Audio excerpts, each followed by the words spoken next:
the tuning fork, and when we touch it, the rice starts vibrating or dancing.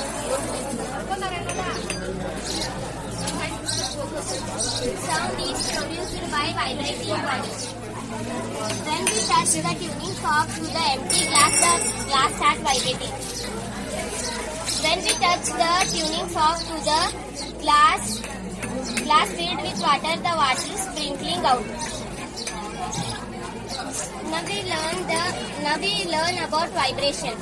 The two or slow motion of an object is called vibration.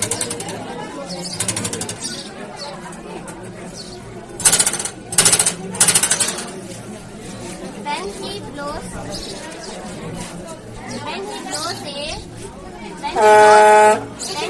air inside, the air molecules start moving, and they trying to come out from PVC pipe, and they collide with one another, and the sound will produce.